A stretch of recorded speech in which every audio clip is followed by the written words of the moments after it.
Hay algo que nadie te dice sobre los documentos notariales, que pueden destruirte en silencio, sin gritos, sin escenas. Solo una firma en un papel que no reconoces. Yo tenía 62 años cuando descubrí que mi vida entera había sido construida sobre una mentira muy bien ordenada. No fue un momento dramático. No hubo portazos ni confesiones a medianoche. Fue un martes ordinario, con café frío sobre la mesa y un sobre Manila en mis manos. Rodrigo llevaba 3 días en el hospital. Una operación de vesícula, decían, rutinaria. Nada de qué preocuparse, Catalina. Eso me dijo su médico con esa sonrisa que usan cuando quieren que una mujer deje de hacer preguntas. Martín, mi hijo, llegó esa mañana con el sobre. El notario necesita tu firma, mamá. Es solo una formalidad. Papá quiere tener todo en orden antes de la cirugía. Lo dijo de pie, y con el abrigo puesto, como si tuviera prisa. Como si fuera algo tan pequeño que no merecía ni sentarse. Agarré el sobre. Lo abrí despacio, porque así soy yo. Siempre he leído lo que firmo. 30 años dando clases me enseñaron que las palabras importan, que un texto mal leído puede cambiar el sentido de todo. Y ahí estaba. Entre los párrafos legales, entre los números de cuentas y los términos que uno firma sin entender, apareció un nombre que no era el mío. Cuenta mancomunada. Titular secundaria, Valeria Mendoza de Fuentes. Valeria, mi nuera. Me quedé mirando ese nombre durante lo que pareció una eternidad. El papel no cambió. Las letras seguían ahí, firmes, sin vergüenza. «Mamá, ¿estás bien?» Levanté la vista hacia Martín. Sonreía. Una sonrisa tranquila, de alguien que no espera ningún problema. «¿Desde cuándo existe esta cuenta?», pregunté. «¿Cuál cuenta?» «La que tiene el nombre de tu esposa». Algo cruzó por su cara. Duró menos de un segundo. Pero yo lo vi. 30 años frente a niños de 10 años me enseñaron a leer las microexpresiones antes de que la boca abra. «Es solo para facilitar los trámites, mamá. Si papá queda incapacitado por la cirugía, alguien tiene que poder mover los fondos. Para eso estoy yo». «Sí, claro, pero...» «Para eso soy su esposa, Martín». Silencio. No firmé ese día. Le dije que necesitaba leer todo con calma, que la vista me estaba fallando, que íbate a buscar mis lentes. Inventé lo que hice falta para ganar tiempo, y Martín se fue con el sobre bajo el brazo, y esa sonrisa que ya no me parecía tan tranquila. Cuando cerré la puerta me senté en el sillón donde Rodrigo llevaba 22 años leyendo el periódico. Me quedé quieta. No lloré. Todavía no. Primero tenía que pensar. Rodrigo Fuentes y yo nos casamos hace 37 años en una ceremonia pequeña, con flores blancas y un vestido que mi madre cosió a mano. Éramos jóvenes y teníamos muy poco. Él trabajaba en una empresa de construcción. Yo daba clases en una escuela pública del barrio. Durante años, todo fue de los dos. Las deudas, el alquiler, el esfuerzo. Cuando compramos la casa, los dos firmamos. Cuando nació Martín, los dos nos desvelamos. Cuando llegó la época en que él empezó a ganar más, yo seguí trabajando, porque siempre creí que el dinero de una familia es de la familia, no de quien más produce. Rodrigo nunca fue violento. Nunca me levantó la voz delante de nadie. Era un hombre bueno, decía la gente. Ordenado, serio, responsable. Pero había algo que yo noté muy tarde. Demasiado tarde. Las decisiones siempre las tomaba él. No de forma agresiva, no con golpes sobre la mesa. Lo hacía de una manera mucho más sofisticada. Presentaba los hechos como si ya estuvieran decididos. Ya hablé con el banco. Ya firmé el contrato. Ya lo arreglé. Y yo, que confiaba en él, que estaba ocupada con los hijos, con las clases, con la casa, Asentía. Nunca me di cuenta de que asentir también es una forma de perder el control. Esa noche no fui al hospital. Le mandé un mensaje a Martín. No me siento bien, mañana voy. Era mentira, pero necesitaba esa noche para mí. Me metí en el estudio de Rodrigo, algo que casi nunca hacía, no porque tuviera prohibido, sino porque, en 37 años de matrimonio, aprendes a respetar los espacios del otro. O eso creía yo. El escritorio estaba ordenado como siempre. Rodrigo era meticuloso, cada papel en su lugar, cada carpeta etiquetada con su letra pequeña y apretada. Busqué durante 2 horas. Encontré lo que no buscaba. 3 extractos bancarios de una cuenta que yo no conocía. Una cuenta abierta hace 8 años, con movimientos regulares, con cantidades que no eran pequeñas. Me senté en su silla. Puse los papeles bajo la luz del escritorio. Los números eran claros. Cada 3 meses, una transferencia. Desde la cuenta conjunta que Rodrigo y yo teníamos, hacia esa otra cuenta. Durante 8 años, saqué mi teléfono y empecé a calcular. Tardé 20 minutos en sumar todo. Cuando terminé, me quedé mirando la cifra en la pantalla. Era casi todo lo que habíamos ahorrado juntos. Esa noche no dormí. Me quedé en la cama con los ojos abiertos, mirando el techo, escuchando el silencio de la casa. Una casa que yo había limpiado y que yo había llenado de plantas, que yo había convertido en hogar durante décadas. Y me pregunté cuánto de todo esto era realmente mío. No en términos legales, sino en términos reales. ¿Cuánto de mi propia vida había sido construido sobre decisiones que otro tomó por mí? A las 4 de la mañana me levanté. Fui a la cocina. Calenté agua. Y mientras esperaba que hirviera, saqué los extractos bancarios otra vez y los volví a leer. Porque necesitaba estar segura. Necesitaba que los números siguieran siendo los mismos. Y lo eran. Entonces me pregunté algo que dolió más que los números. ¿Martín lo sabía? Al día siguiente fui al hospital. Rodrigo estaba en cama, con el suero puesto, y esa cara de hombre que espera que lo cuiden. Me vio entrar y sonrió. Una sonrisa cálida, familiar, de 37 años. Pensé que no venías, dijo. Aquí estoy. Me senté a su lado.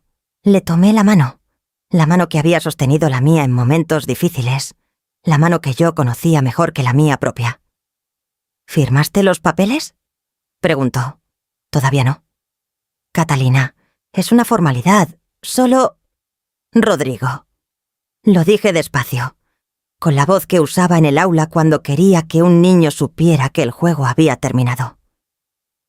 ¿Qué es la cuenta 472? El silencio que vino después duró exactamente 5 segundos. Los conté. Su mano no se movió bajo la mía. Su cara tampoco cambió demasiado. Solo sus ojos. Solo ahí, en ese espacio pequeño, vi algo que en 37 años nunca se había visto. Miedo. ¿Dónde encontraste eso?, preguntó. Y ahí estaba. No... ¿De qué hablas? No sé lo que es eso. Directamente. ¿Dónde encontraste eso? Retiré mi mano. En tu escritorio.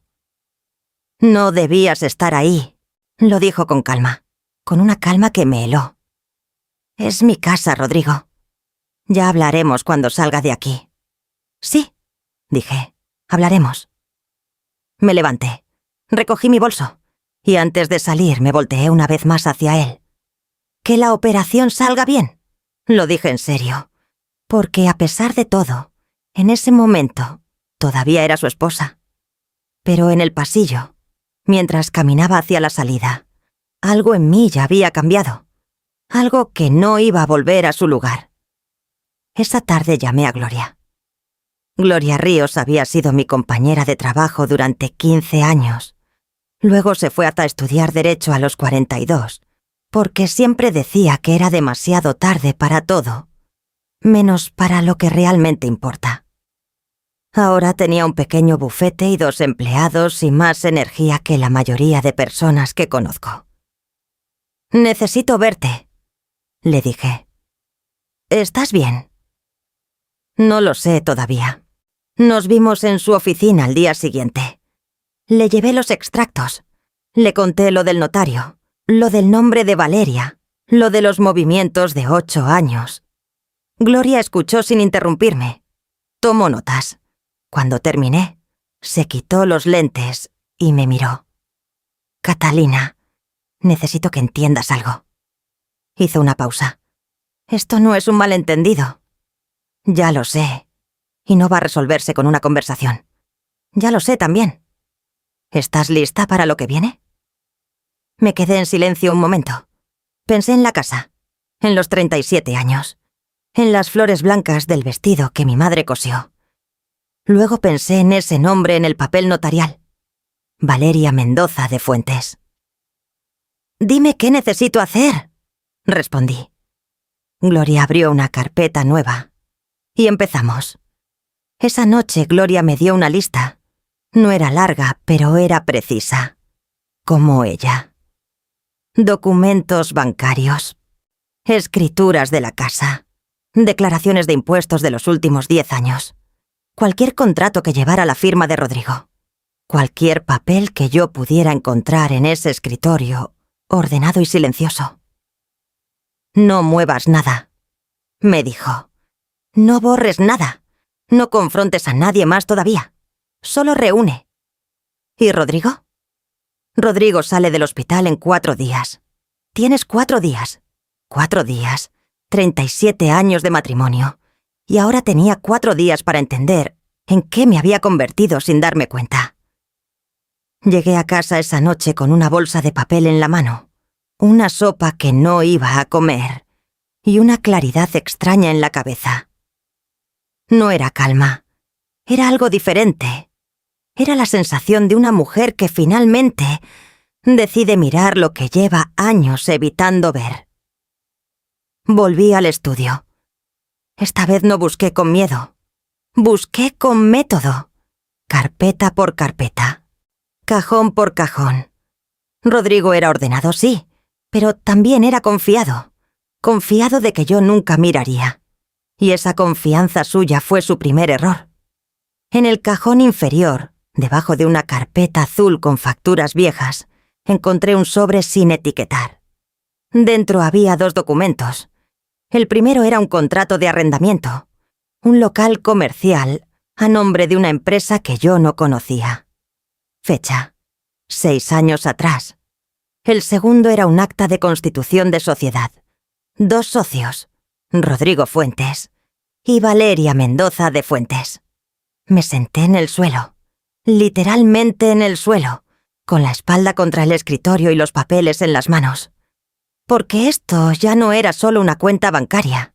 Esto era un negocio, construido en silencio, durante años, mientras yo servía la cena y preguntaba cómo había ido el día. Fotografié todo con mi teléfono. Cada documento, cada página, cada número de cuenta, cada firma, cada fecha. Le mandé las fotos a Gloria esa misma noche, pasada la medianoche, con un mensaje corto. «¿Hay más?». Ella respondió 3 minutos después. «Mañana a las 9». Esa noche tampoco dormí. Pero esta vez no fue angustia lo que me mantuvo despierta. Fue algo más parecido a la rabia, una rabia fría, tranquila, que no grita, que solo observa, que toma nota. Pensé en Valeria. Llevaba 9 años siendo mi nuera, 9 años de almuerzos dominicales, de regalos de cumpleaños, de conversaciones en la cocina mientras esperábamos que la comida estuviera lista. Siempre había algo en ella que yo no terminaba de leer, una distancia que yo interpretaba como timidez, una sonrisa que llegaba un segundo tarde. Ahora entendía esa distancia. No era timidez, era culpa administrada. Y Martín, mi hijo, El niño al que le enseñé a leer, al que le curé las rodillas cuando se caía, al que le expliqué que la honestidad no es una opción sino una forma de vivir. ¿Sabía Martín? Esa pregunta me perseguía más que ninguna otra. Porque si Rodrigo me había traicionado, eso era una cosa. Los matrimonios se rompen. Los hombres fallan. Es algo que duele, pero que el mundo reconoce. Pero si mi hijo lo sabía, eso era otra cosa completamente. Eso era una soledad de un tipo que no tiene nombre. Antes de continuar, si esta historia te está llegando al pecho, dale like. A veces un gesto pequeño es la única forma de decirle a alguien que no está hablando sola. A las 9 en punto estaba en el bufete de Gloria. Puse las fotos sobre su escritorio. Ella las revisó una por una, en silencio, con esa expresión suya de abogada que ya no se sorprende de nada, pero que anota todo. Cuando terminó, cerró la carpeta. Catalina, esto es apropiación indebida de bienes conyugales. Llevan años desviando activos comunes hacia una estructura que tú no conocías y en la que no tienes participación. ¿Qué significa eso en términos prácticos? Significa que tienes caso, un caso sólido. Hizo una pausa. Pero también significa que esto va a ser largo. Y va a ser incómodo. Tu hijo está involucrado, aunque todavía no sabemos en qué medida. ¿Cómo averiguamos eso? Con cuidado. Primero necesito que un perito revise los movimientos bancarios. Necesitamos saber exactamente cuándo empezaron, cuánto se transfirió y si hay más cuentas que no hemos encontrado todavía. Más cuentas. Esa posibilidad me golpeó de una manera que no esperaba. ¿Cuánto tiempo tarda eso? 2 semanas, tal vez 3. Rodrigo sale en 4 días. Gloria me miró fijo. Lo sé. Por eso necesito que hagas algo que vaya a ser muy difícil. Dime. Cuando vuelva a casa, tienes que comportarte exactamente igual que siempre. Sin cambios, sin distancia extra, sin preguntas, sin confrontaciones. Apoyó los codos sobre el escritorio. ¿Puedes hacer eso? Pensé en su cara en el hospital, en cómo me preguntó dónde había encontrado los papeles antes de explicarlos, en esa calma helada que usó conmigo. Llevo 37 años adaptándome a lo que él necesitaba, respondí. Puedo aguantar 3 semanas más. Gloria asintió. Bien. ¿Y Catalina? Se detuvo un momento. No le digas nada quieras a Martín todavía. No respondí, pero asentí. Y eso fue lo más difícil de todo. Rodrigo volvió a casa un jueves por la tarde. Martín lo trajo en su coche. Valeria vino también, con una bolsa de frutas y esa sonrisa suya que ahora yo miraba de otra manera. Llenaron la casa de movimiento y conversación, y yo serví café y pregunté por la recuperación y puse cara de esposa preocupada. No fue tan difícil como pensé. Cuando llevas décadas jugando un papel, el cuerpo lo recuerda solo. Esa noche, cuando Martín y Valeria se fueron, Rodrigo y yo nos quedamos solos en la sala. Él estaba cansado, con esa palidez de los que acaban de salir del hospital. Me miró desde el sillón con una expresión que intentaba ser normal. ¿Firmaste los papeles del notario? Lo dijo como si nuestra conversación en el hospital no hubiera ocurrido. Todavía no, respondí. No me sentía bien. Catalina, es urgente. El notario necesita... La semana que viene, Rodrigo. Acababas de salir de una operación. No voy a hablar de papeles esta noche. Él me miró un momento, luego asintió. Está bien, la semana que viene. Me levanté para ir a la cocina, y justo en ese momento escuché el sonido de su teléfono. Un mensaje. Lo vi tomarlo, leerlo y guardarlo rápidamente en el bolsillo. No dije nada. Pero fui a la cocina y anoté la hora en mi teléfono. Las 21:47. Mensaje recibido. Guardado rápidamente. Era un detalle pequeño. Pero Gloria me había dicho que los detalles pequeños eran los que construían los casos grandes. Durante las 2 semanas siguientes viví 2 vidas en paralelo. En la primera, era la esposa de siempre. Cocinaba, preguntaba, cuidaba. Acompañaba a Rodrigo a sus controles médicos. Escuchaba sus conversaciones con Martín. Sonreía cuando había que sonreír. En la segunda, no me reunía con Gloria cada 3 días. El perito bancario estaba trabajando. Los documentos se acumulaban. El cuadro se iba completando. Y era peor de lo que pensé. La empresa que Rodrigo y Valeria habían constituido 6 años atrás había generado ingresos significativos. Ingresos que nunca aparecieron en ninguna declaración conjunta. El local comercial que arrendaban producía una renta mensual que se depositaba directamente en la cuenta que yo no conocía. 8 años de transferencias desde nuestra cuenta conjunta. 6 años de ingresos ocultos de la empresa. Y debajo de todo eso, algo que el perito encontró en la 4ª semana. Una segunda propiedad. Un apartamento pequeño, en otro sector de la ciudad, a nombre de la empresa. Un apartamento que yo no sabía que existía. Cuando Gloria me mostró la escritura, me quedé en silencio durante un momento largo.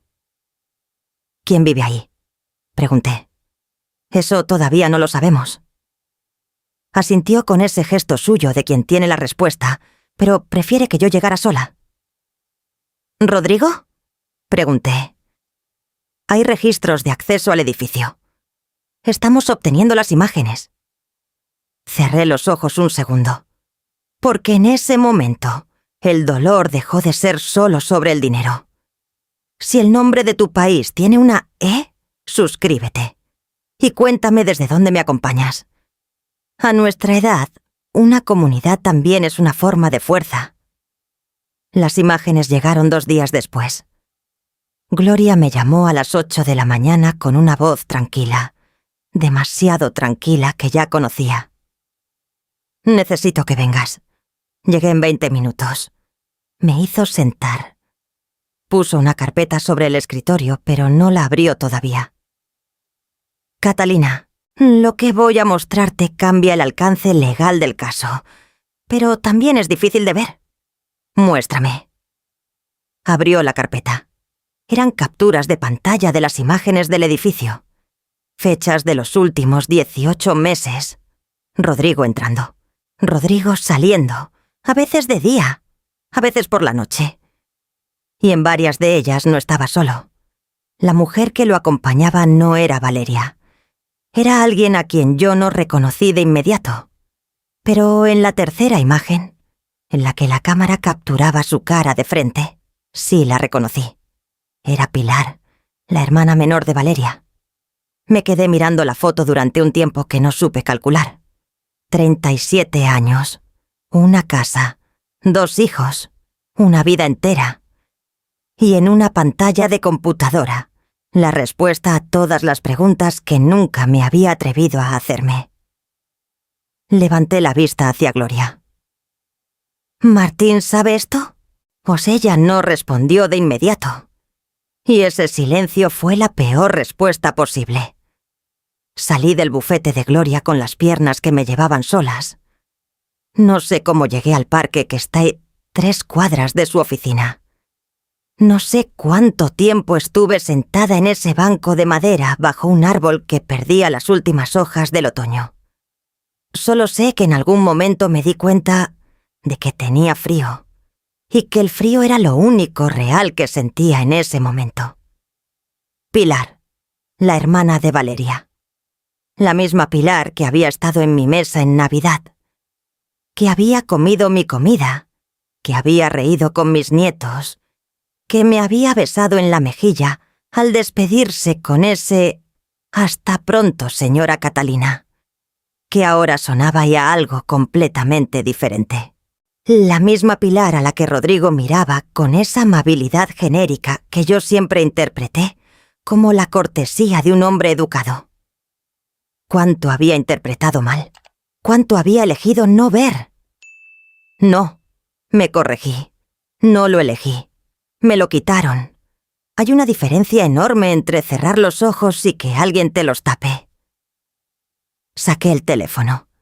Tenía 3 mensajes de Rodrigo preguntando dónde estaba, con ese tono suyo de preocupación que ahora leía como control. Tenía uno de Martín diciendo que iba a pasar a cenar esa noche.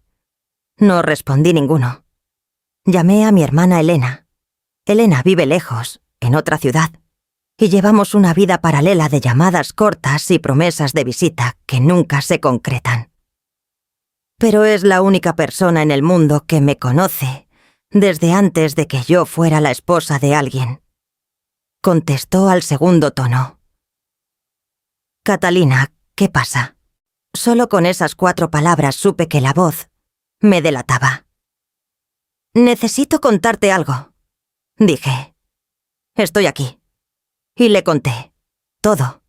Desde el sobre Manila hasta las imágenes del edificio. Hablé durante 40 minutos sin parar, sentada en ese banco de parque con el frío metiéndose por el cuello del abrigo. Y Elena escuchó sin interrumpirme, más que para decir, sigue, cada vez que yo me detenía a respirar. Cuando terminé, hubo un silencio. ¿Cuánto tiempo llevas cargando esto sola? Preguntó. Casi 1 mes.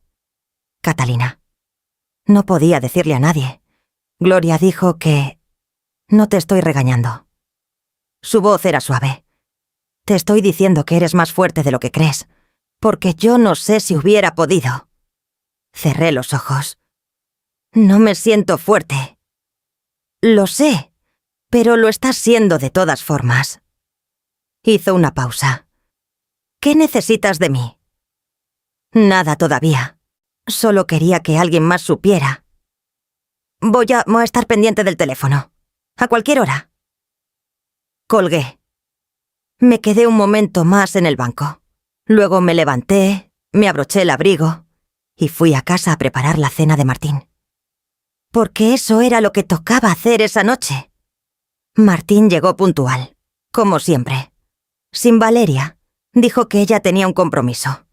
Yo serví arroz y pollo y una ensalada. Y nos sentamos a la mesa los 3, Rodrigo, Martín y yo, como cualquier noche de los últimos 30 años. La conversación fue sobre la recuperación de Rodrigo, sobre el trabajo de Martín, sobre unos arreglos que había que hacer en el techo de la casa. Yo hablé poco. Pregunté lo justo. Sonreí cuando correspondía. Y observé cómo Rodrigo y Martín intercambiaban miradas pequeñas que antes yo no habría notado. Cómo Martín evitaba mencionar a Valeria más de lo necesario. Cómo Rodrigo cambiaba ligeramente de tema cada vez que la conversación se acercaba a dinero o a planes futuros. Eran señales diminutas, del tipo que solo se ven cuando ya sabes lo que buscas. Después de cenar, mientras yo recogía la mesa, escuché que Rodrigo le decía algo a Martín en voz baja en el pasillo. No pude distinguir las palabras, pero escuché el tono. Era el tono de 2 personas que comparten un secreto y revisan que siga en su lugar. Esa noche, cuando Martín se fue y Rodrigo se acostó, me quedé en la cocina con las manos apoyadas en el fregadero y el agua fría corriendo sobre mis dedos. Asistí. No podía seguir sin saber. Al día siguiente llamé a Gloria antes de las 8. Necesito saber si Martín está implicado legalmente, dije. No como sospecha, como hecho. Estamos revisando eso. Gloria, necesito saberlo antes de tomar cualquier otra decisión. Un silencio breve. Dame 48 horas. Esas 48 horas fueron las más largas del mes. Seguí con mi rutina. Compré pan, regué las plantas. Fui a la farmacia a buscar los medicamentos de Rodrigo. Hice todo lo que haría una mujer que no sabe nada, que confía en su marido, que vive tranquila en su casa ordenada. Por dentro, contaba las horas. El segundo día por la tarde, Gloria me mandó un mensaje. «Ven mañanas a las 10. Tengo todo». Esa noche, casi no pude dormir. Me quedé mirando el techo, escuchando la respiración de Rodrigo a mi lado, pensando en la primera vez que dormí junto a ese hombre. Tenía 25 años. Él me prometió que nunca me faltaría nada. Y yo le creí, porque... ¿por qué no ibas a creerle? Oh, la ingenuidad no es estupidez, es confianza mal depositada. Y la diferencia importa. Gloria tenía café listo cuando llegué. Eso me dijo que la conversación iba a ser larga. Se sentó frente a mí con 2 carpetas. «La buena noticia primero», dijo. «De acuerdo». Martín no está en la estructura legal. Su nombre no aparece en la empresa, en la cuenta, ni en la propiedad. Hizo una pausa. «La mala noticia es que hay evidencia de que recibió transferencias periódicas desde la cuenta que no conocías. No grandes cantidades, pero regulares». Me quedé quieta. ¿Eso lo hace cómplice? Legalmente, es una zona gris. Depende de si él sabía el origen del dinero. Gloria cruzó las manos sobre el escritorio. «Catalina, esto es algo que solo tú puedes decidir cómo manejarlo». «¿Qué quieres decir?» «Quiero decir que puedes incluirlo en la demanda y dejar que el proceso determine su nivel de responsabilidad. O puedes hablar con él primero, antes de que se entere por otra vía, y darle la oportunidad de explicarse. Y si decide cooperar, eso podría incluso fortalecer tu caso contra Rodrigo». Cerré los ojos un segundo. Mi hijo, el niño que aprendió a leer conmigo en la mesa de la cocina. «Dame unos días», dije. Esa tarde fui a caminar. No tenía destino. Solo caminé por las calles del barrio donde llevo viviendo más de 30 años, mirando las casas que conozco de memoria, los negocios que han cambiado de dueño 2 o 3 veces, los árboles que yo vi crecer. Me detuve frente a la escuela donde trabajé. El edificio sigue igual, con esa fachada color crema que se descascara cada invierno y que repintan cada verano. Por esa puerta entraron miles de niños durante los años que yo di clases ahí. Niños que aprendieron a leer, a sumar, a escribir su nombre por primera vez. Yo les enseñé que las palabras tienen consecuencias, que lo que se escribe queda, que la verdad, aunque llegue tarde, siempre llega. Me pregunté si yo misma había aprendido esa lección. Seguí caminando. Y cuando llegué a casa, encontré a Martín sentado en los escalones de la entrada. Me detuvo verlo ahí, con esa postura de cuando era adolescente, y me esperaba para contarme algo que le pesaba. Las manos juntas entre las rodillas, la cabeza un poco baja. Me vio llegar y se levantó. «Mamá, necesito hablar contigo». Lo miré. Busqué en su cara algo que me dijera cómo prepararme. «Entra», dije. Nos sentamos en la sala. Rodrigo estaba en el cuarto descansando. Martín habló en voz baja, como si lo supiera. Empezó despacio, con rodeos, con frases que empezaban y no terminaban. Yo lo dejé hablar sin interrumpirlo, porque quería ver hasta dónde llegaba solo. Llegó bastante lejos. Me dijo que hacía 3 años Rodrigo le había pedido que firmara un papel de trámite, que no le explicó bien para qué, que él confió en su padre, que después le empezaron a llegar transferencias que él interpretó como un apoyo extra que su padre le daba sin querer preocupar a su madre. «¿Cuánto tiempo llevas sospechando que algo no estaba bien?», le pregunté. Silencio. «Martín». «Desde hace como 1 año», admitió en voz baja. Empecé a notar cosas. Conversaciones que se cortaban cuando yo entraba. Papá revisando el teléfono de una manera diferente. Levantó la vista hacia mí, pero me convencí de que estaba interpretando mal. ¿O te convenció alguien de que estabas interpretando mal? No respondió, pero vi en su cara que eso era exactamente lo que había pasado. Me levanté. Fui a la ventana. Miré la calle un momento. ¿Sabes lo que más me duele, Martín? Mamá, no fue que tu padre me engañara. No fue el dinero. Me volteé hacia él. Fue que en esta casa todo el mundo sabía algo que yo no sabía, y nadie me dijo nada, porque era más fácil mantenerme en la oscuridad que enfrentar la verdad. Martín bajó la cabeza. Vi que tenía los ojos brillantes, y en ese momento yo también tuve que hacer algo muy difícil. Tuve que decidir si ese hombre que tenía delante, ese hijo que yo había formado, ¿era parte del problema o podía ser parte de la solución? Escúchame, dije con voz firme pero sin crueldad. Voy a presentar una demanda. El proceso ya está en marcha. Tienes dos opciones. O te enteras de todo por los abogados, o me ayudas a reconstruir lo que me quitaron. Martín levantó la vista. ¿Qué necesitas de mí? Necesito que me cuentes todo lo que sabes, con fechas, con detalles, sin proteger a nadie. Un silencio largo. Luego asintió. De acuerdo. Y en ese instante, algo en la sala cambió. No fue alivio, fue algo más complejo. Algo que solo sienten las madres cuando tienen que separar el amor que le tienen a un hijo del juicio que le deben a sí mismas. Saqué mi teléfono. Abrí una nota en blanco. Empieza desde el principio, dije. Martín empezó a sablar, y yo, por primera vez en semanas, empecé a escribir. Martín habló durante casi 2 horas, sin parar, sin que yo tuviera que insistir demasiado, como si llevara mucho tiempo cargando algo que pesaba más de lo que había calculado, y ahora que encontró el lugar donde depositarlo, no podía detenerse. Me contó que todo empezó hace 6 años, cuando Rodrigo le dijo que estaba reorganizando el patrimonio familiar.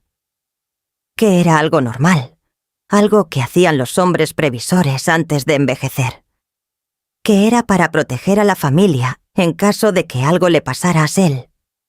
Martín tenía 32 años entonces, recién casado con Valeria, y no tenía razones para dudar de su padre. La empresa la constituyeron Rodrigo y Valeria sin que Martín lo supiera en ese momento. ¿Valeria nunca te dijo nada?, pregunté. Martín tardó en responder. Me dijo que era un proyecto pequeño, que era mejor que yo no estuviera involucrado para no mezclar las cosas. Hizo una pausa. Yo le creí. ¿Cuándo dejaste de creerle? Silencio más largo. Hace 8 meses, más o menos. Encontré un extracto en la impresora de la casa. No lo busqué, estaba ahí. Los números no tenían sentido para una empresa pequeña. Apretó las manos sobre sus rodillas. Le pregunté a Valeria. Me dijo que era una cuenta de inversión, que no me preocupara. ¿Y le creíste? Intenté creerle. Lo miré en silencio. Hay una diferencia entre ser cómplice y ser cobarde. No son lo mismo, aunque las consecuencias a veces se parezcan. Martín no había construido la mentira, pero había elegido no desarmarla cuando tuvo la oportunidad. Eso también tenía un nombre. ¿Sabes lo del apartamento?, pregunté. Su cara cambió. ¿Qué apartamento? No era actuación. Yo conozco la cara de mi hijo cuando miente y cuando no. Eso no se olvida aunque pasen 30 años. Tu padre tiene una propiedad que no conozco, a nombre de la empresa. Hice una pausa. Y hay registros de que iba ahí regularmente, con Pilar. El color se le fue de la cara. ¿Pilar? ¿La hermana de Valeria? Sí. Se quedó completamente quieto durante varios segundos. Luego se levantó, fue hacia la ventana, se apoyó en el marco con una mano y se quedó mirando la calle. Dios mío, dijo en voz baja. No era una actuación. Era un hombre al que acaban de demoler algo que creía sólido. Lo dejé estar. Después de un momento, volvió a sentarse. Tenía una expresión diferente, más dura. La expresión de alguien que acaba de cruzar una línea y sabe que no puede volver al lado donde estaba. ¿Qué necesitas de mí, mamá? Ya te lo dije. Todo lo que sabes, con fechas y detalles. Y después, Gloria hará su trabajo.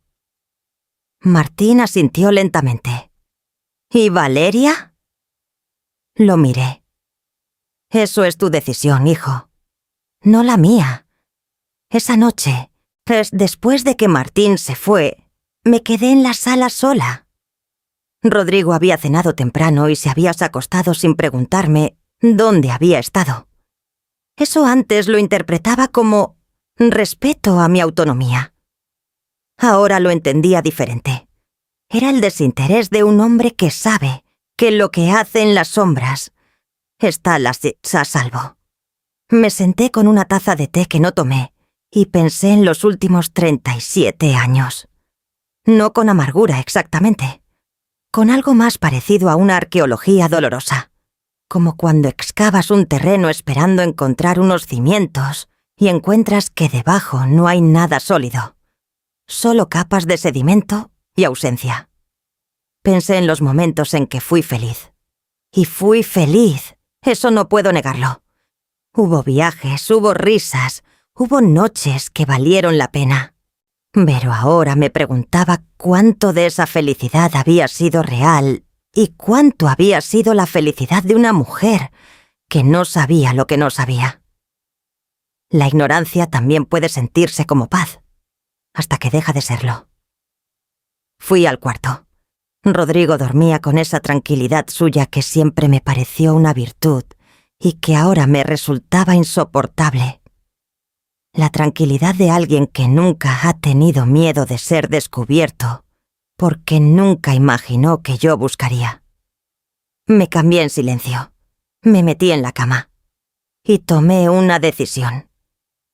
Al día siguiente fui a ver a Gloria con las notas de mi conversación con Martín. 2 horas de testimonios. Fechas, nombres, montos, conversaciones recordadas con la mayor precisión posible. Gloria lo leyó todo en silencio, haciendo anotaciones en los márgenes con su pluma roja. Cuando terminó, Tim me miró con una expresión que yo ya empezaba a conocer. Era la expresión de una abogada que tiene suficiente. Catalina, con esto y con lo que ya tenemos del perito, el caso está completo. Cerró la carpeta. Podemos presentar la demanda esta semana.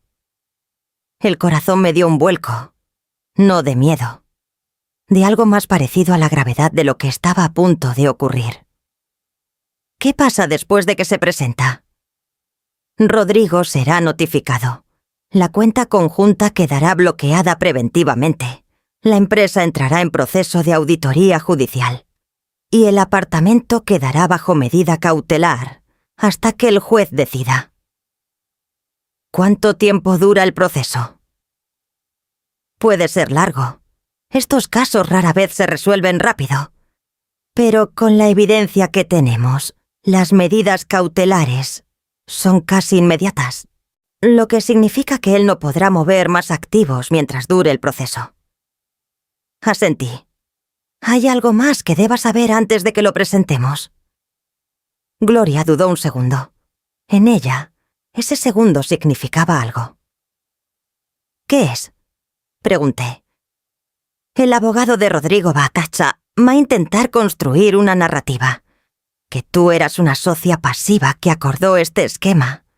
Que firmaste cosas sin leerlas. Que había un entendimiento tácito entre los dos. Nunca firmé nada relacionado con esa empresa. Lo sé. Por eso no es un problema legal real, pero es un problema narrativo. Van a intentar hacerte quedar como una mujer confundida que ahora se arrepiente de decisiones que tomó en conjunto. Sentí una rabia fría recorrerme la espalda. «¡Que lo intenten!», dije. Gloria sonrió por primera vez en mucho tiempo. Esa es la respuesta correcta. Antes de continuar, necesito preguntarte algo. Si esta historia te está haciendo pensar en alguien que conoces, en algo que viviste, en una verdad que tardó demasiado en llegar, déjamelo saber en los comentarios. Escribir estas historias tiene sentido cuando sé que no estoy hablando sola. Presentamos la demanda un miércoles. Yo no estaba presente en el juzgado. Gloria se encargó de todo. Me mandó ya un mensaje a las 11 de la mañana. Presentada, las medidas cautelares se solicitaron. Espera. Me encontraba en la cocina de mi casa cuando llegó ese mensaje. Estaba lavando tazas, con el agua tibia corriendo sobre mis manos, y cuando lo leí, me quedé completamente quieta durante un largo momento. 37 años. Y un miércoles ordinario con agua tibia en las manos. Así empieza el fin de algunas cosas. Rodrigo lo supo esa misma tarde. No sé cómo se enteró tan rápido, si fue por el banco o por algún contacto que tenía. Lo escuché hablar por teléfono en el estudio con una voz que yo nunca le había oído. Tensa, rota, sin esa calma de siempre. Salió del estudio con el teléfono en la mano y me encontró sentada en la sala, leyendo o fingiendo leer. ¿Qué hiciste?, preguntó. Lo miré por encima del libro. ¿De qué hablas? Catalina. Su voz tenía algo nuevo. No era rabia exactamente. Era la voz de alguien que acaba de entender que el terreno que creía seguro no lo era. ¿Contrataste a un abogado? Sí. Un silencio. ¿Por qué no hablaste conmigo primero? Cerré el libro despacio. Lo dejé sobre la mesa. Y lo miré con la calma que lleva semanas construyéndose por dentro, ladrillo a ladrillo, en silencio. Te pregunté por la cuenta 472 en el hospital. ¿Eso no era hablar contigo? Eso era diferente. ¿Por qué era diferente? Porque podíamos haberlo resuelto entre nosotros, en familia. La palabra me golpeó de una manera que no esperaba. En familia. Rodrigo, dije con voz tranquila. Tú construiste una empresa con mi nuera sin decirme nada. Desviaste ahorros conyugales durante 8 años. Tienes un apartamento que yo no sabía que existía. Y usabas ese apartamento con la hermana de mi nuera. Hice una pausa. ¿Eso lo ibas a resolver en familia también? El silencio que siguió fue diferente a todos los silencios anteriores. Era el silencio de un hombre al que le han quitado todas las salidas y lo sabe. Se sentó en el sillón frente a mí. Apoyó los codos en las rodillas. Se pasó la mano por la cara. «No era lo que crees», dijo. «No me importa lo que era». Lo dije sin crueldad, pero sin ninguna suavidad tampoco. Me importa lo que se pueda demostrar. Y eso, Rodrigo, es mucho. Levantó la vista hacia mí. En sus ojos había algo que busqué durante semanas. No remordimiento exactamente. Algo más cercano al reconocimiento. A tener que ver a alguien como realmente es, cuando ya no hay forma de evitarlo. «¿Qué quieres?», preguntó. «Lo que siempre fue mío». Las semanas siguientes fueron un territorio que yo no conocía. Llamadas de abogados. Documentos que llegaban y había que firmar o no firmar. Una reunión con el abogado de Rodrigo en la que yo no dije casi nada, pero escuché todo. Una conversación con Martín que duró 3 horas y terminó con los dos llorando en la cocina. No de tristeza exactamente, sino de ese agotamiento profundo que viene cuando la verdad, finalmente, ocupa el espacio que la mentira tenía. Valeria llamó una vez. «Solo una», le contesté. La dejé hablar. Me ofreció explicaciones que sonaban preparadas, con esa cadencia de quien ha ensayado frente al espejo. Le dije que no necesitaba sus explicaciones, que el proceso judicial se encargaría de los hechos. Señora Catalina, yo nunca quise hacerle daño, dijo al final. Me quedé en silencio un momento. Valeria, el daño no requiere querer, solo requiere hacer. Hice una pausa. Y tú hiciste. Colgué. No fue satisfactorio como en las películas. Fue simplemente necesario. Un mes después de presentar la demanda, el juez aprobó todas las medidas cautelares. La cuenta bloqueada. La empresa en auditoría. El apartamento bajo medida preventiva. Gloria me llamó para darme la noticia con esa voz suya, de calma profesional, que ahora yo quería como a una segunda lengua. El proceso seguirá, me dijo, pero lo más urgente está contenido. Él no puede mover nada. ¿Cuánto tiempo hasta la resolución final? Difícil saberlo. Puede ser un año. Puede ser más. Una pausa. Pero, Catalina, ya ganaste la parte importante. ¿Cuál? La verdad está en el expediente. Ya no puede reescribirse. Esa noche, sola en la casa, porque Rodrigo se había ido a lo de su hermano 2 semanas antes, me serví una copa de vino. Me senté en el sillón de la sala, el mismo sillón donde había leído miles de veces, donde había esperado a que llegaran mis hijos, donde había pasado tantas noches sin saber lo que ocurría a mi alrededor. Levanté la copa. No brindé por nada concreto, solo por el silencio. Por un silencio que ahora era mío. El proceso judicial tiene una textura que nadie te explica de antemano. No es dramático como en las series. No hay momentos de gran revelación en una sala llena de gente. Es lento, burocrático, lleno de esperas y papeles y fechas que se posponen por razones que el sistema considera normales, aunque para ti sean otra semana más de incertidumbre. Pero también tiene algo que nadie me había dicho. Te devuelve una cosa muy concreta, la sensación de que tus palabras tienen peso. Que cuando dices, esto es mío, hay una institución que lo anota, lo registra, lo toma en serio. Después de décadas siendo la mujer que asiente, que confía, que deja que otros decidan, eso tenía un valor que no sabía cuantificar, pero que sentía en cada reunión con Gloria, en cada documento que firmaba con mi nombre completo, en cada vez que el abogado de Rodrigo tenía que responder a lo que yo había presentado. No era venganza, era algo más antiguo y más necesario. Era ser vista. Rodrigo intentó negociar 3 veces antes de que su propio abogado le dijera que ya no había margen para eso. La primera vez mandó a Martín como intermediario.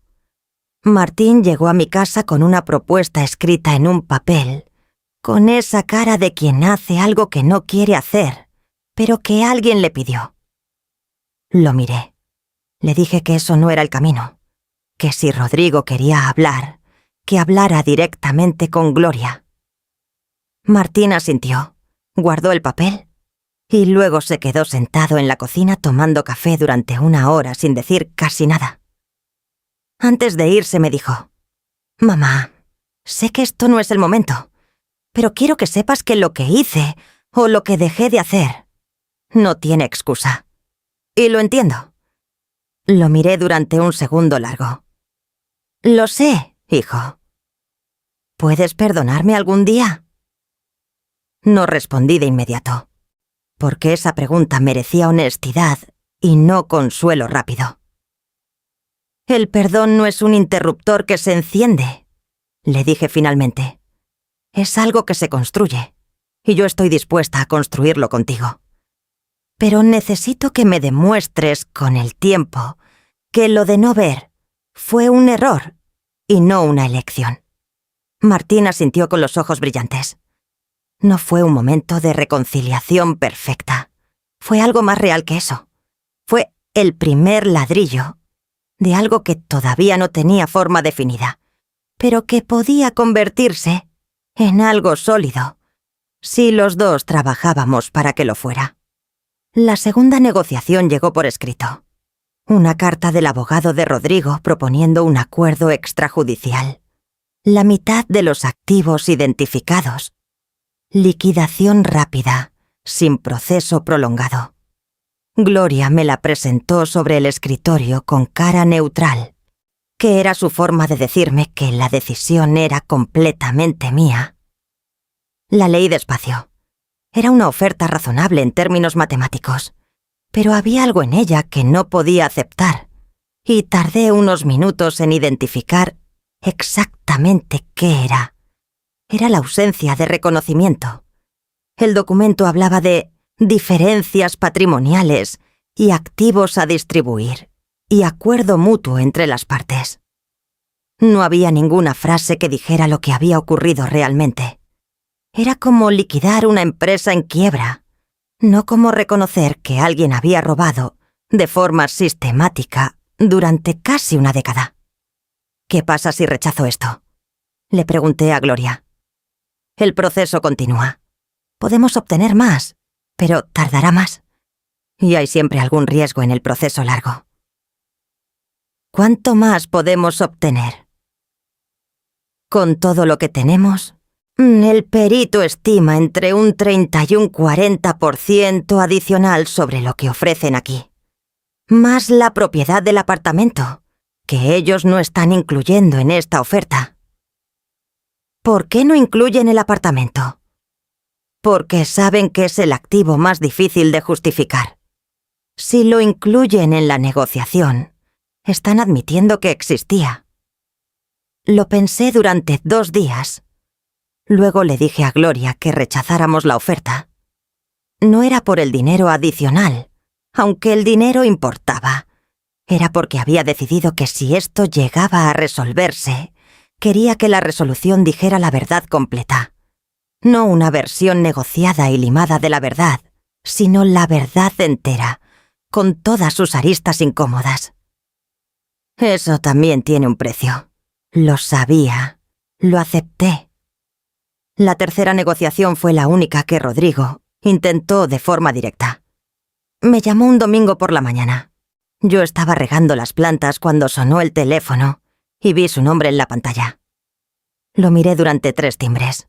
Luego contesté. Catalina. Su voz sonaba diferente, más vieja, más cansada. Rodrigo. ¿Podemos vernos? Puedes hablar con Gloria. No quiero hablar con abogados, quiero hablar contigo. Un silencio. ¿Para qué?, pregunté. Para explicarte. Ya sé lo que pasó, Rodrigo. Está todo documentado. No me refiero a los documentos, me refiero a... Se detuvo. Lo escuché respirar. Hay cosas que no están en ningún documento. Lo pensé durante un segundo. Tienes media hora, dije. Nos encontramos en una cafetería neutral, a 10 minutos de casa. Llegué antes que él. Pedí un café solo y me senté de cara a la puerta porque necesitaba verlo entrar. Necesitaba ese segundo de verlo desde afuera, antes de que la conversación comenzara. Llegó con el abrigo gris que le regalé hace 4 años. Estaba más delgado.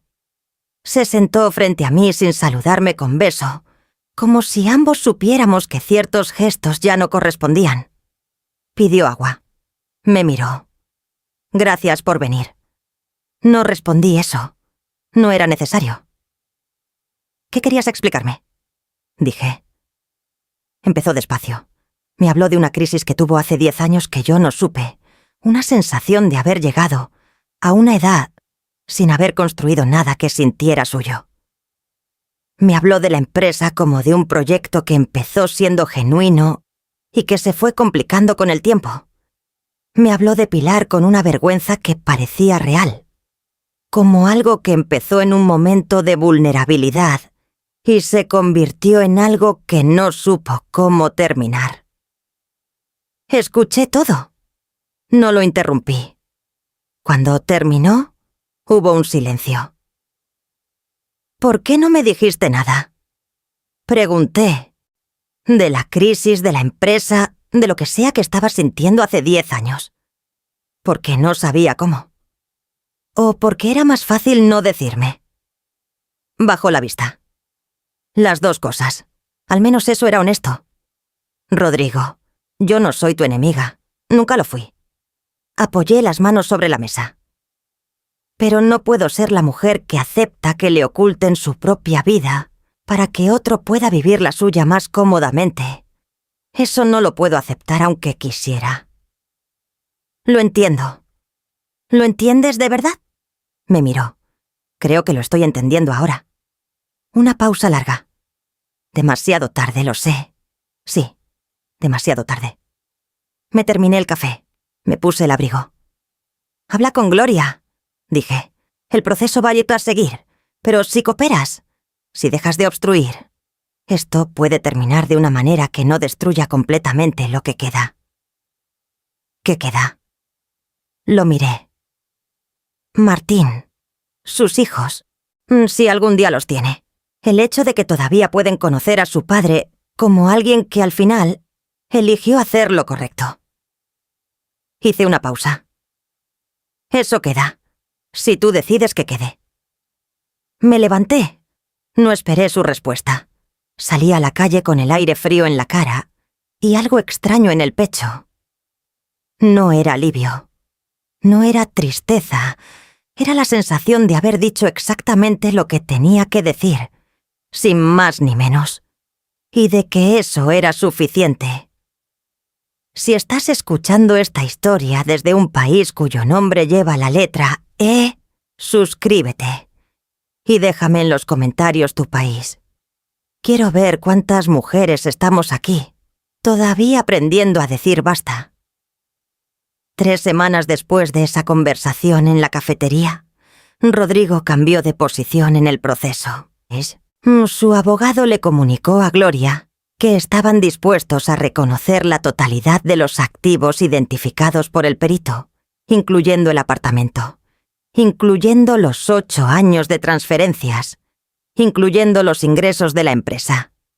A cambio, pedían que el proceso se cerrara por acuerdo y no por sentencia, lo cual, en términos prácticos, significaba que el expediente quedaría en el sistema pero sin una condena penal formal. Gloria me lo presentó como lo que era, una victoria importante con una concesión menor. ¿Qué significa en términos reales?, pregunté. Significa que recuperas todo lo que era tuyo, más la propiedad del apartamento, que se liquidará, y el monto se distribuirá según lo que determine el perito. Una pausa. Lo que no hay es una condena penal. Si quieres eso, tenemos que ir a juicio completo, y eso puede tardar años más. Lo pensé durante varios días. No era una decisión simple. Había una parte de mí que quería el juicio completo, que quería que un juez dijera en voz alta, con todas las letras, lo que Rodrigo había hecho, que quería que quedara en un registro público, inapelable, sin zona gris. Pero también había otra parte de mí, una parte que fui descubriendo durante estos meses de proceso lento y silencioso, que entendía que la justicia no siempre tiene la forma que uno imagina al principio. Llamé a Elena. ¿Qué harías tú?, le pregunté. No lo sé, respondió honestamente. Pero sé lo que tú necesitas, Catalina. ¿Qué necesito? Necesitas poder empezar. No solo terminar esto. Empezar lo que sigue. Me quedé en silencio un momento. ¿Qué sigue?, pregunté, aunque sabía la respuesta. Tu vida, la que nunca fue solo tuya. Acepté el acuerdo. Y lo firmé un martes por la mañana en el bufete de Gloria, con café en la mano y la pluma firme. Sin temblores. Sin dudas de último momento. Gloria me miró cuando terminé de firmar. ¿Cómo estás? Rara, dije con honestidad. Como cuando terminas un libro muy largo y no sabes qué hacer con las manos. Se rió suavemente.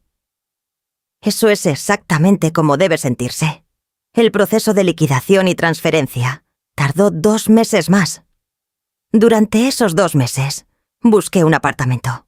No lo busqué con urgencia. Lo busqué como se busca algo que va a ser tuyo de una manera diferente a todo lo que has tenido antes.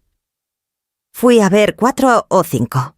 Ninguno me convenció del todo hasta que entré en uno en el cuarto piso de un edificio tranquilo, con una ventana grande en la sala que daba a un parque angosto con 3 árboles.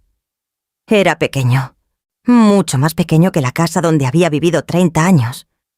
Pero cuando me paré frente a esa ventana y miré los 3 árboles, supe que era ese. Lo firmé a mi nombre. Solo a mi nombre. Catalina Rosales. Sin apellido de otro. Solo el mío, el que me pusieron al nacer. El que había llevado toda mi vida debajo del nombre de su familia. El día que me mudé, Martín me ayudó a cargar las cajas. Trabajamos durante horas en silencio cómodo. Ese silencio que solo existe entre personas que han pasado por algo difícil juntas y han encontrado la forma de seguir. Cuando terminamos, nos sentamos en el suelo de la sala vacía, rodeados de cajas sin abrir, con 2 vasos de jugo de naranja que Martín había traído. ¿Estás bien, mamá? Sí, dije. Y era verdad. ¿De verdad? Lo miré. Martín, llevo 37 años siendo parte de una historia que no era del todo mía. Hice una pausa. Ahora voy a escribir una que sí lo sea. Eso no es tristeza. Es la cosa más cercana a la libertad que he sentido en mucho tiempo. Él asintió despacio. ¿Puedo ser parte de esa historia? Ya lo eres, dije. Esa parte no cambia. Esa noche, sola en el apartamento nuevo, con las cajas todavía sin abrir y la ventana abierta al parque de los 3 árboles, saqué mi teléfono. Había un mensaje de Gloria. El último depósito se confirmó. Todo está en tu cuenta. Abrí la aplicación del banco. Vi el saldo. Era el dinero que habíamos ahorrado juntos durante décadas. El dinero de mis años de trabajo, de mis clases, de mis madrugadas. El dinero que alguien había decidido que no era mío sin preguntarme. Ahora estaba en una cuenta que solo tenía un nombre. El mío. Cerré el teléfono. Me apoyé en el marco de la ventana. Afuera, los 3 árboles del parque se movían despacio con el viento de la noche. Había una luz amarilla en el poste de la calle que hacía que todo pareciera más quieto, más real. No fue un momento de triunfo estruendoso. Fue algo más íntimo que eso. Fue el momento en que una mujer de 62 años, después de décadas de construir para otros, se para frente a una ventana que es suya y respira sin pedirle permiso a nadie. Los primeros días en el apartamento nuevo tienen una textura que no esperaba. No es soledad, exactamente.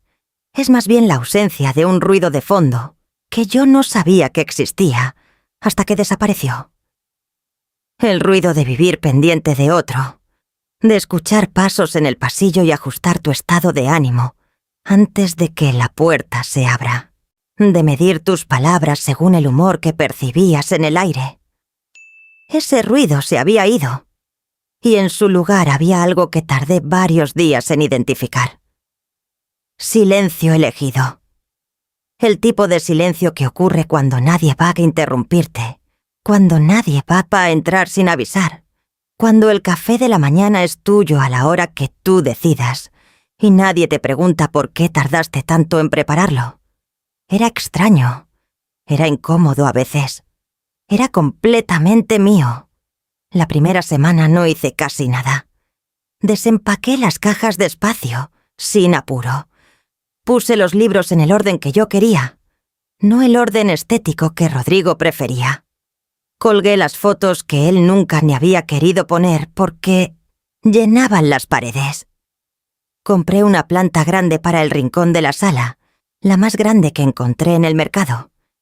Una de hojas anchas y verdes que llenaba el espacio de una manera que me gustaba. Le puse nombre. La llamé Clara.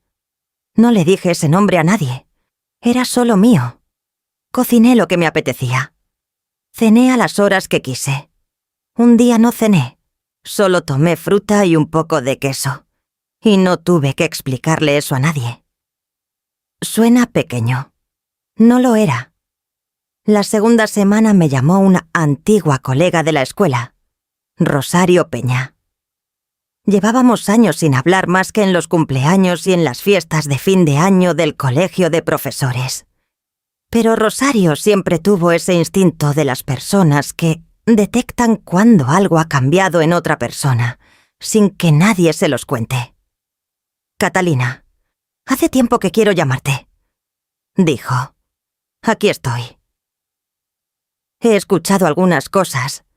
No me meto en lo que no me corresponde, pero quería preguntarte directamente. ¿Estás bien?» Lo pensé un segundo. «Estoy mejor que bien, Rosario. Estoy empezando». Un silencio breve. ¿Empezando qué? No sé todavía. Eso es lo que me gusta. Se rió. Una risa corta, genuina, de esas que no se fabrican. «Te propongo algo», dijo. «Los miércoles un grupo de mujeres nos reunimos en casa de Fernanda, la del departamento de matemáticas. Tomamos vino, hablamos de libros, nos quejamos del mundo. No es nada serio. O es muy serio. Depende de cómo se mire». «¿A qué hora?» «A las 7. Sin horario de salida». «El miércoles que viene voy». Fui ese miércoles. Éramos 7 mujeres en la sala de Fernanda, entre los 50 y los 70 y pocos, y con copas de vino tinto y una conversación que saltaba sin orden entre un libro que nadie había terminado y una noticia del periódico y la receta de una salsa que alguien había perfeccionado después de 20 años de intentos. Me senté. Escuché. Hablé poco al principio, pero en algún momento de la noche, sin que yo lo planeara, le conté a esas mujeres parte de lo que había vivido los últimos meses. No todo. Lo suficiente. Ninguna me interrumpió con consejos. Ninguna me dijo lo que deberían haber hecho. Ninguna me miró con esa lástima que se disfraza de compasión y que en realidad es distancia. Solo escucharon. Y cuando terminé, una mujer que se llamaba Hortensia, 72 años, profesora de historia retirada, levantó su copa y dijo: «Por las mujeres que llegan tarde a entender lo que merecían desde el principio. Y que de todas formas llegan.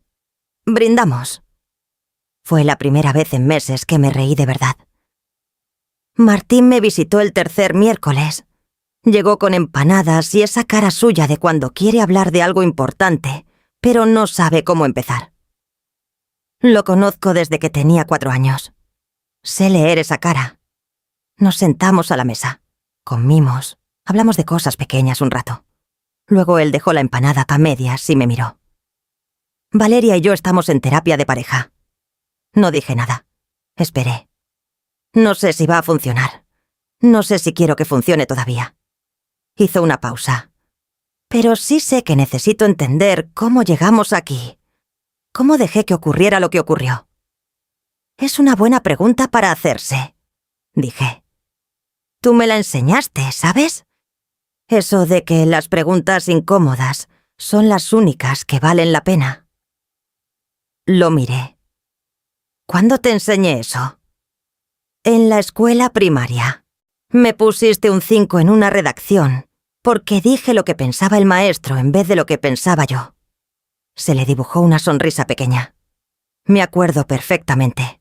Me reí. «Tenías 8 años y ya eras terco». Lo heredé.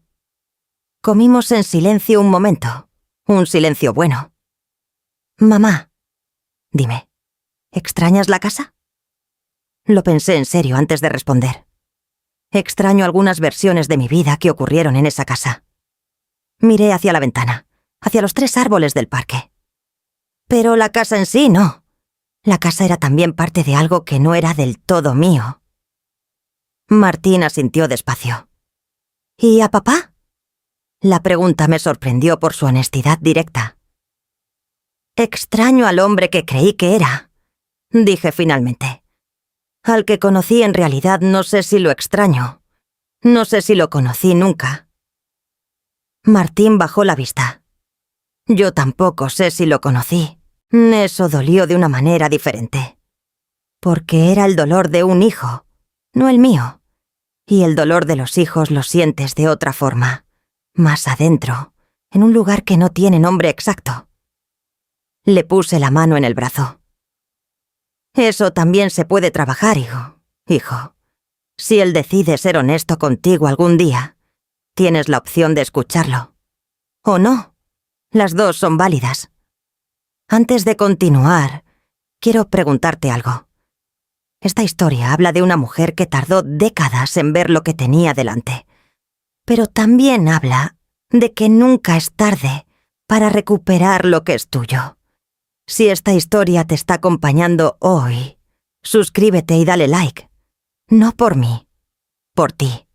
Para que el algoritmo siga mostrándole estas historias a otras mujeres que también las necesitan. Rodrigo me mandó un mensaje a finales de ese mes. Breve, sin preámbulos. Quiero pedirte perdón. No en los términos del abogado. De verdad. Cuando quieras y donde quieras. Lo leí 3 veces. Tardé 4 días en responder. No porque estuviera dudando de si quería verlo o no, sino porque quería estar segura de qué era lo que yo necesitaba de ese encuentro.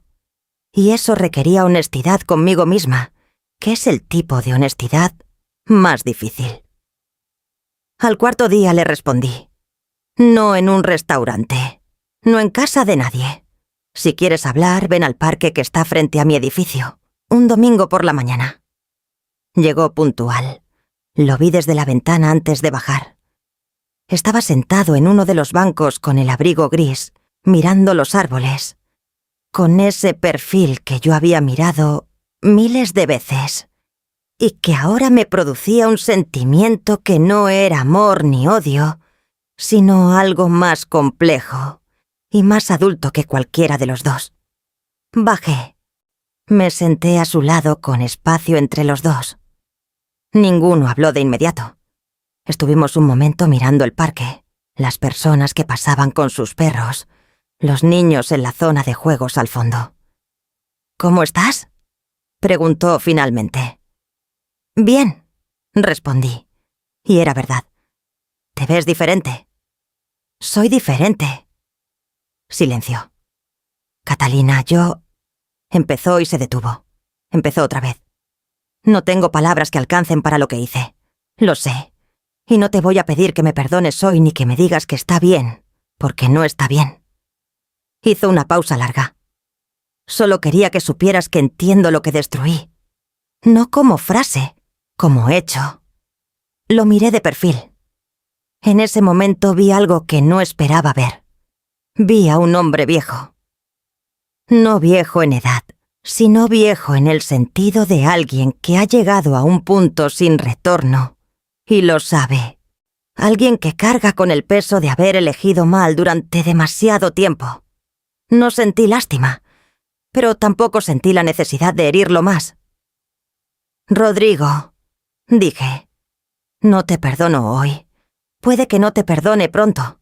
El perdón no funciona con fechas». Apoyé las manos sobre las rodillas. «Pero tampoco voy a dedicar el resto de mi vida a cargarte como peso. Eso también sería hacerme daño a mí». Él asintió sin decir nada. «Lo que sí te voy a pedir», continué, «es que seas honesto con Martín, que no le cuentes la versión cómoda de lo que pasó, que le cuentes la verdad, porque él merece eso de su padre, aunque sea ahora. ¿Crees que va a querer escucharme?» «No lo sé, pero tienes que intentarlo de todas formas». Silencio. «¿Puedo preguntarte algo?», dijo. «Depende de qué sea». «¿Eres feliz? Aquí, en este apartamento, sola?» Lo miré, y era una pregunta con trampa, aunque quizás él no lo sabía, porque la respuesta fácil sería defender mi nueva vida como perfecta, como superior, como la prueba de que estaba mejor sin él. Y la respuesta honesta era más complicada que eso. «Estoy aprendiendo a ser feliz de una manera que no conocía», dije. No es la felicidad de cuando tienes 25 años y todo parece posible. Es otra cosa. Es más tranquila, más mía. Hice una pausa. Y sí, es suficiente. Rodrigo asintió. Se levantó antes que yo. Se ajustó el abrigo. Me miró desde arriba con una expresión que no supe descifrar del todo. Cuídate, Catalina. Tú también. Se fue por el camino del parque, con esa espalda que yo conocía de memoria, que se fue haciendo más pequeña hasta que dobló en la esquina y desapareció. Me quedé en el banco un momento más. No lloré. No sentí el alivio dramático de las películas.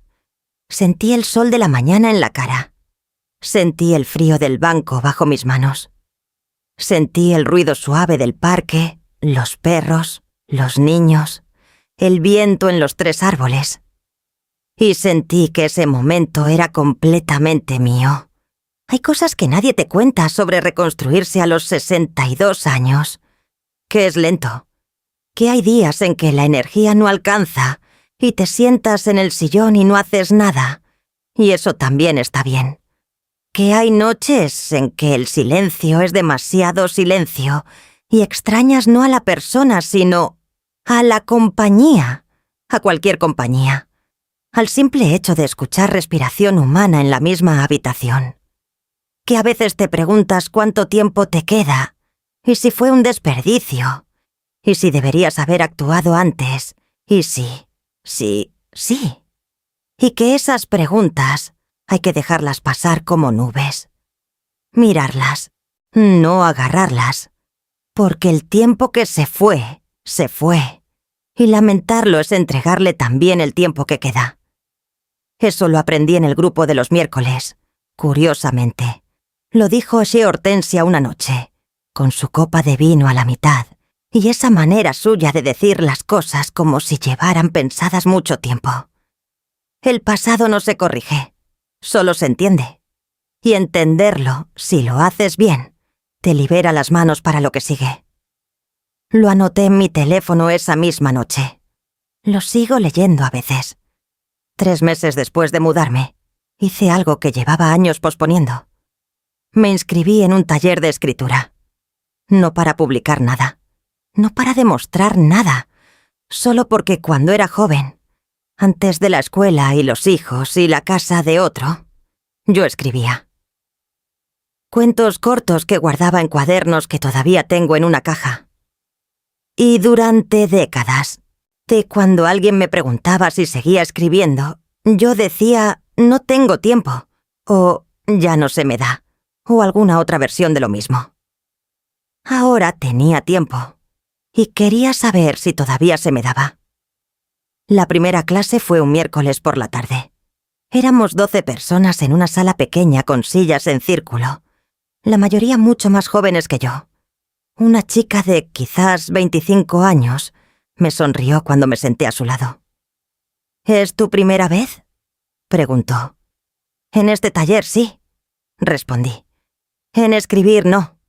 La profesora nos pidió que escribiéramos durante 15 minutos sobre el primer objeto que recuerdas con claridad de tu infancia.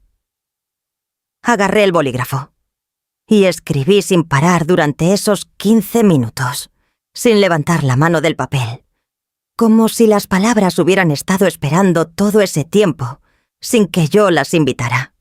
Cuando la profesora dijo que paráramos, la chica de 25 años me miró. ¿Puedo leer lo tuyo? Se lo pasé. Lo leyó en silencio. Luego levantó la vista. Esto es muy bueno, dijo con una sencillez que no parecía halago sino observación. Gracias, dije. Y lo dije sin quitarle importancia, sin el reflejo de decir no es nada, o estoy oxidada, o cualquiera de las frases con las que las mujeres de mi generación aprendimos a rechazar los reconocimientos antes de recibirlos. Solo gracias. Eso también fue nuevo. El proceso judicial cerró formalmente 6 meses después de haber empezado. Gloria me llamó con la confirmación final, un viernes por la tarde. Yo estaba en el mercado, eligiendo tomates, con la bolsa en el brazo y el sol de la tarde, entrando por los toldos anaranjados de los puestos. «Todo confirmado», dijo. «El acuerdo es firme. La transferencia final se procesa la semana que viene». «Gracias, Gloria, por todo. Catalina». Una pausa breve. «Ha sido un privilegio». Colgué.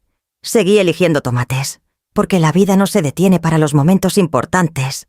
Simplemente los incorpora y sigue. Y yo también. Esta noche, sentada frente a la ventana que da al parque de los 3 árboles, pienso en la mujer que era hace 8 meses, la que abría sobres con manos tranquilas, sin saber que adentro había algo que iba a cambiarle la vida, la que llevaba décadas interpretando la distancia como respeto, el silencio como paz, la ausencia de conflicto como felicidad. No la juzgo. Esa mujer hizo lo mejor que pudo con lo que sabía, con lo que le enseñaron que debía saber, con los mapas que le dieron para navegar una vida que resultó ser diferente al territorio. Pero tampoco la lloro, porque esa mujer, sin saberlo, estaba construyendo algo. Cada año que trabajó, cada clase que dio, cada decisión que tomó dentro de los márgenes estrechos que le dejaron. Estaba construyendo una base que nadie pudo quitarle del todo, aunque lo intentaron. Y cuando llegó el momento de pararse sobre esa base y decir, «Esto es mío», lo hizo. Con 62 años, con las manos que tiemblan un poco más que antes, con una vista que ya necesita lentes para leer la letra pequeña de los contratos. Lo hizo. No te voy a decir que todo está bien ahora. El proceso dejó cicatrices. Hay noches difíciles. Hay momentos en que el peso de lo que perdí, no solo el dinero, sino los años, la confianza, la versión de mi notihistoria que yo creía verdadera, ese peso se siente de una manera que no se puede explicar con palabras exactas. Pero también hay miércoles con vino y mujeres que ríen. Hay talleres de escritura con chicas de 25 años que leen tus palabras con atención. Hay Martín tomando café en mi cocina y construyendo, ladrillo a ladrillo, algo nuevo con su madre. Hay 3 árboles en un parque que veo cada mañana desde una ventana que es mía. Hay una cuenta bancaria con un solo nombre. El mío. Si llevas tiempo sintiéndote invisible en tu propia vida, quiero que sepas algo. No estás sola. Y nunca es demasiado tarde para mirar lo que no has querido mirar. Para hacer las preguntas que nadie te enseñó a hacer. Para pararte sobre lo que construiste y decir, esto también es mío. No porque sea fácil, sino porque es verdad. Y la verdad, aunque llegue tarde, siempre llega. Si esta historia te acompañó hasta aquí, te pido algo sencillo. Suscríbete, deja un comentario con lo que más te llegó y compártela con alguien que creas que la necesita escuchar hoy, porque estas historias solo tienen sentido si llegan a donde tienen que llegar. Hasta la próxima.